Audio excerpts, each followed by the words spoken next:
Ladies and gents, my name is Brandon Stover. Welcome to the How to Solve Climate Change course from Plato University. Causes, systems, obstacles, solutions to this global challenge is what you're going to learn here today. When you're ready to learn more skills, join us for free at plato.university. Let's get started with today's lesson. We'll have our expert guests briefly introduce themselves and their credentials for why they are able to speak to this topic. Hi, so my name is Roland Horne. I'm Professor of Energy Science and Engineering here at Stanford University, and I'm the Director of the Stanford Geothermal Program. Stanford Geothermal Program has been in existence for about 50 years, and I have been its director for about 30 of those 50 years, including the last 30. Could you explain to us what geothermal energy is from a first principles perspective? Well, geothermal energy is the heat of the earth, and the way in which we most commonly think about it is recovering the heat of the earth and converting it to useful applications, commonly either in the form of electricity, converting the heat to electricity, or as a second path, using the heat directly, for example, for heating buildings or for drying crops or for industrial applications like pulp and paper mills and things like that. Why would geothermal energy be a possible solution to help solve climate change? Geothermal energy is a renewable energy, so that's sort of fundamentally good to begin with. It has very low carbon emissions. It doesn't produce any large amounts of carbon dioxide. So it's a substitute for fossil fuel generated electricity, for example, or the direct use of heat. It's also a different format of renewable energy than the intermittent sources that we use, like wind and solar. So geothermal can be operated anytime, day or night, any month and any year. So it's a stable baseload electricity source if we're talking about electricity applications, and therefore it provides a very strong backup for intermittent sources like wind and solar. Not a substitute, but they work together in a way that would be advantageous to allow for larger amounts of intermittent electricity to be on our grid, for example. Geothermal by itself has supplied substantial fractions of electricity in quite a number of places. Importantly, here in California, 6% of our electricity comes from geothermal. In our neighboring state of Nevada, 10% of the electricity comes from geothermal. And there are countries like New Zealand generates 22% of its electricity from geothermal. And Iceland actually produces 2/3, 67% of all of its primary energy, which includes heating as well, from geothermal. And why would geothermal maybe not work to help solve climate change, or where does it fall short? It doesn't really, in terms of solving climate change, it doesn't really have any downside. There are some aspects to the deployment of geothermal energy that can be something that we need to work around. I mentioned a few minutes ago that geothermal is base load, which 20 years ago was a good thing because it meant that you could keep it on the grid all the time. However, in today's grids, where we have large amounts of wind and solar, both intermittent, baseload power is no longer what the grids actually want. They want variable power and dispatchable power, and being baseload, at the moment at least, limits the application, how much geothermal you could have on your grid. The nature of the geothermal resource is that it likes to be on all of the time, 100%. And if you have a large amount of electricity that you have to take all of the time, that can be a challenge for the grid. There is a solution in sight for that, which is storage. The same aspect is true for nuclear energy. The nuclear power plant also wants to be running 100% of the time as well. So those kind of baseload sources in a largely intermittent grid are going to require storage of some kind as we go forward in the future. And that's something that we already know how to do. State of California at a particular maximum of a day, might have as much as 2,000 megawatts being supplied into the grid from battery storage.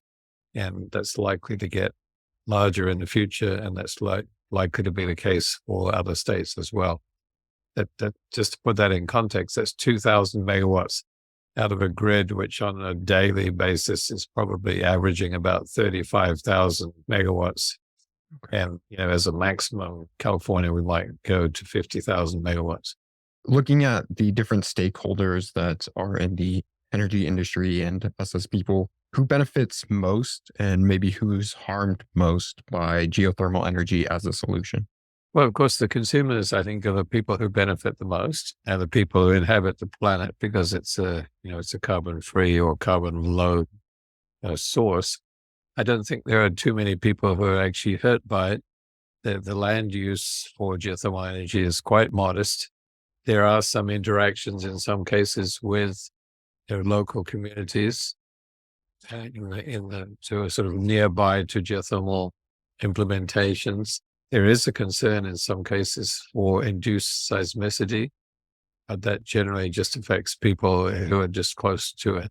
And could you explain the process of how the heat from the earth is turned into the electricity that I turn my light on in my home? So the geothermal resource, as is almost all rock everywhere in the world, is saturated with water.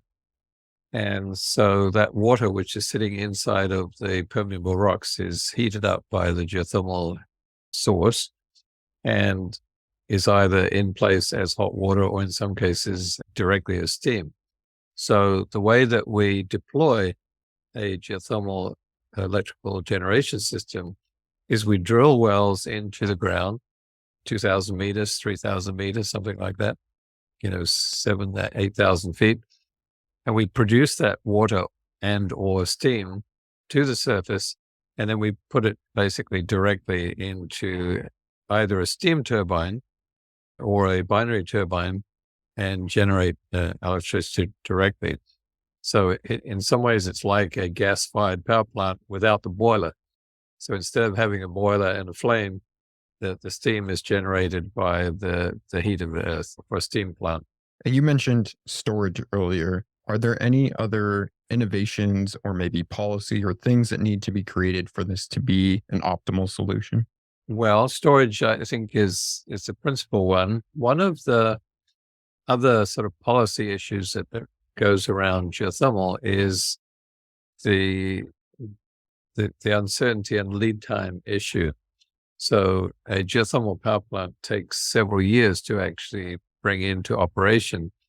And that's associated with the actual process of exploring and drilling and analyzing the resource to figure out how big it is and how it should best be produced in an optimal way. And the length of time that takes ends up, of course, costing quite a lot of money because of the duration. You're expending money for that process, but you're not getting anything back until a power plant is actually built.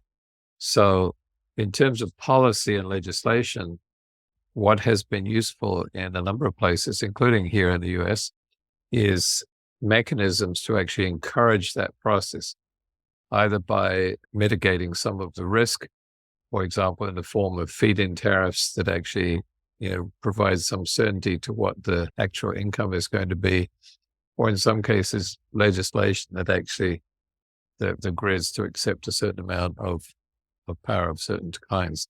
It's not done in the US, but has been done in other places. What are the best resources to learn more about geothermal in terms of its relation to climate change? There is a Geothermal Association, many of them actually, but the one in the United States, which is also simultaneously an international organization, is called Geothermal Rising. And so they actually sponsor conferences and workshops and information sessions and things like that. So Geothermal Rising exists largely to create a community for geothermal energy, mostly in the United States, but also worldwide. So they created some training tools, workshops, and things like that. Right now, you're speaking to passionate students who want to actually solve problems like these. What top 3 skills should they study so that they actually have the ability to do so? There are many, actually. So there is a place for people with many different skills in the geothermal community. I myself am an engineer. I'm a reservoir engineer is my particular variant of engineering. And the reservoir engineer's job is to actually measure, quantify, analyze, understand, and project what the geothermal resource will do in the future and design a system that will be suitable for that. So the reservoir engineer is looking at subsurface, but there are many other kinds of engineers involved in the process too.